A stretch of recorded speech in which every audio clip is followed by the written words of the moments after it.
Horror कहानियां थी। काला जादू। अपने बेटे रिशु के माथे से टपकते हुए पसीने को देखकर सविता की हालत खराब हो गई। ऐसा आज पहली बार नहीं हुआ जब रिशु नींद से घबराकर जागा है। हाय मेरा बच्चा, न जाने किसकी नजर लग गई है तुझे। जब से मेरे बच्चे ने 10वीं के एग्जाम में स्कूल टॉप किया है तब से रोज बुरे बुरे सपने आने लगे हैं। हाँ माँ, मैंने आज फिर से एक काले साए को देखा। वो यहीं मेरी आंखों के सामने खड़ा था। माँ मुझे बचा लो माँ। वो मुझसे कह रहा था कि मुझसे बदला लेगा। माँ कहीं ये प्रशांत। चुप कर, कैसी बात कर रहा है? दोबारा उसका नाम मत लेना। तुझे पता है ना, उस प्रशांत ने आत्महत्या कर ली, तो बार बार उसका नाम मत लिया कर।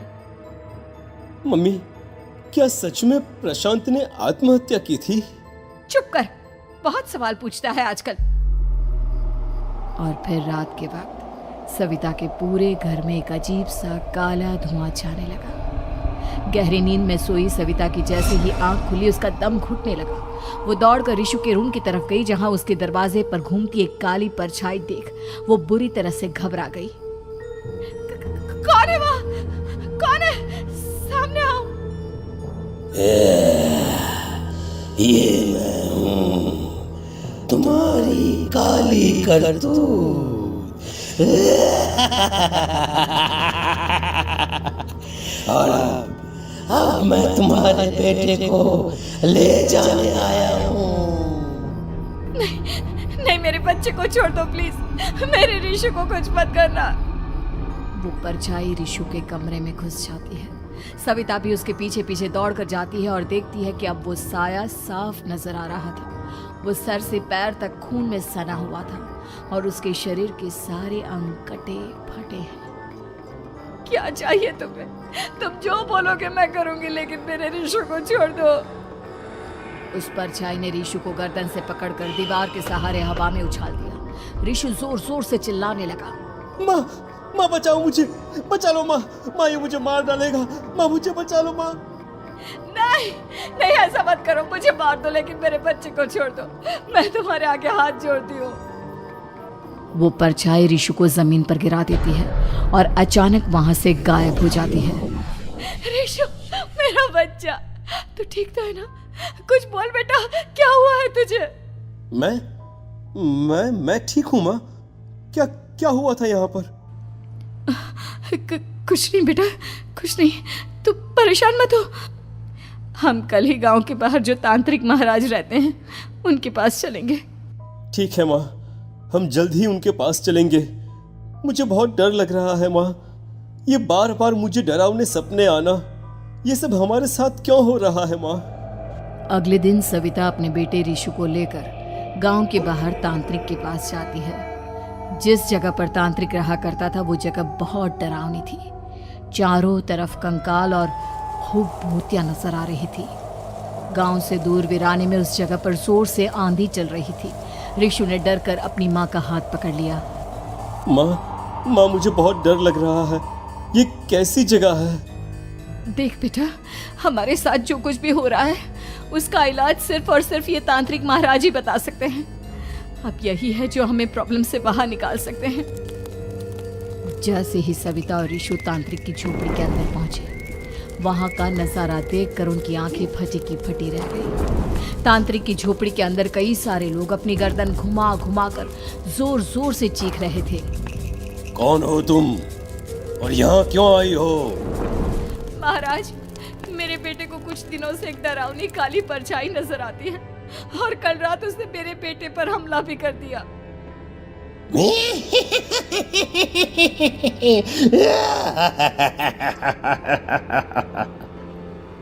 मम्मी हमें यहाँ से चलना चाहिए। ये जगह मुझे ठीक नहीं लगती। नहीं बेटा, ऐसा नहीं कहते। रुक जाओ, 2 मिनट के लिए रुक जाओ। क्या कहा? काली परछाई? तुम्हारे बेटे पर किसी काली परछाई ने हमला किया? हाँ महाराज, वो कह रही थी कि वो मेरे बेटे को कुछ कर देगी, कोई उपाय बताइए महाराज। मेरे बेटे के साथ कुछ गलत नहीं होना चाहिए। तुमने किसी दूसरे के साथ गलत किया है तो तुम्हारे साथ भी गलत होकर ही रहेगा। तुमने किसी की जान ली है, किसी को मार डाला है तुमने। नहीं महाराज, मैंने ऐसा कुछ नहीं किया। मैंने किसी की जान नहीं ली। मुझे कोई उपाय बताइए। लगता है तुम इतनी आसानी से नहीं मानोगी। मैं तुम्हें अभी उस काली परछाई से मिलवा देता हूँ और वही सारा सच तुम्हारे सामने लेकर आएगा। सविता और ऋषु ने डर के मारे अपनी आंखें बंद कर ली। तभी अचानक तांत्रिक की झोपड़ी में अजीबोगरीब आवाजें गूंजने लगी। सविता और ऋषु बुरी तरह से कांप रहे थे। आंखें खोलो और अपने सामने देखो। क्या यही है वो जिससे तुम कल रात को मिली थी? बताओ मुझे। हाँ, इसने कल रात मेरे बेटे के ऊपर हमला किया था। ये उसी लड़के की भटकती हुई आत्मा है जिसे कुछ दिन पहले तुमने मार डाला था। मम्मी ये महाराज क्या कह रहे हैं? क्या सच में आपने किसी की जान ली है, किसी को मार डाला है? अगर हाँ तो बताइए ना मम्मी, किसको मारा है आपने? किसको? तुम्हारी माँ इतनी आसानी से सच नहीं बताएगी बेटा। इसने एक बच्चे की जान ली है। कहीं उसका नाम प्रशांत तो नहीं महाराज?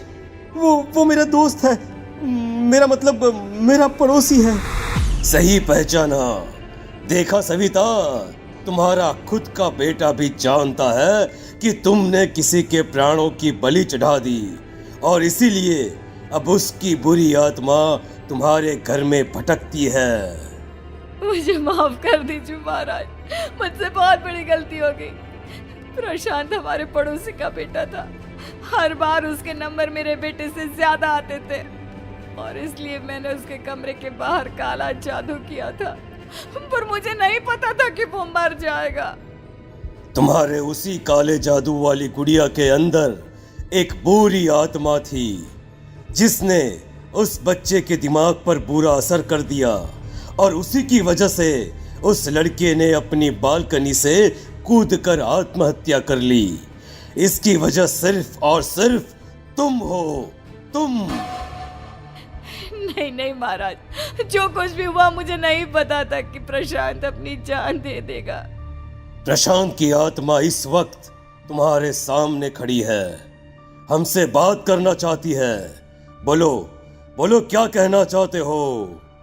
मैं जीना चाहता था, बड़ा होकर कुछ बनना चाहता था।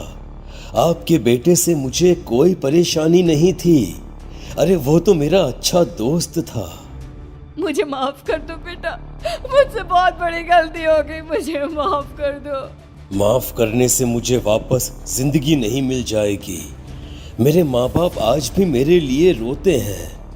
आपने मेरे साथ बहुत गलत किया है, बहुत गलत।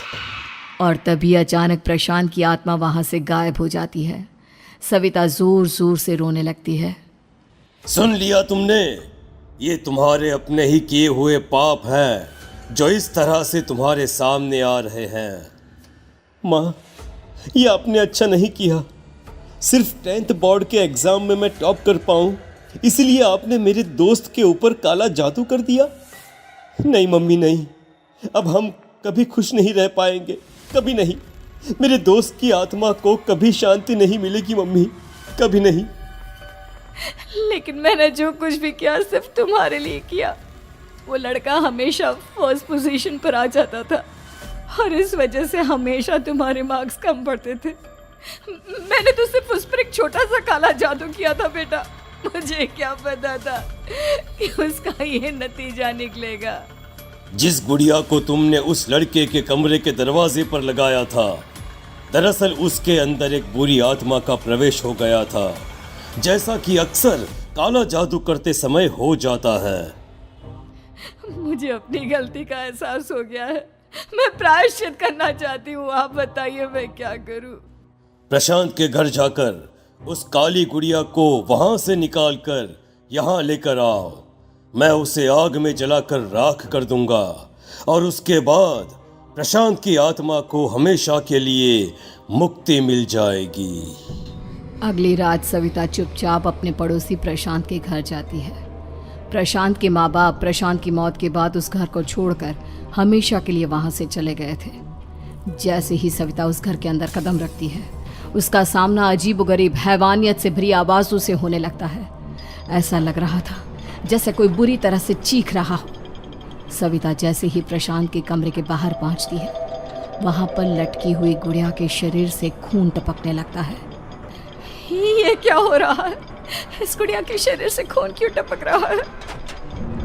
सविता हिम्मत करते हुए उस गुड़िया को वहां से उतारने की कोशिश करती है, लेकिन तभी अचानक से बहुत भयानक दिखने वाली औरत उसकी आंखों के सामने आकर खड़ी हो जाती है। मैं यहाँ से कहीं नहीं जाऊंगी, और अगर तूने मुझे यहाँ से हटाने की कोशिश की तो मार डालूंगी मैं तुझे। नहीं नहीं, मुझे तुम्हें यहाँ से ले जाना ही होगा, नहीं तो मेरा बेटा, उसकी जान को खतरा है। मैं तुम्हें नहीं छोड़ सकती। अगर तुम्हारे अंदर हिम्मत है तो मुझे इस घर से बाहर ले जाकर दिखाओ। और ऐसा कहकर वो औरत सविता के ऊपर हमला कर देती है और उसे हवा में उछाल उछाल कर जमीन पर पटकती है। लेकिन तभी अचानक मौका देखकर सविता अपने हाथ में ली हुई सुई उसके हाथ में चुभो देती है। हाथ में सुई लगते ही वो औरत जमीन पर तड़पने लगती है।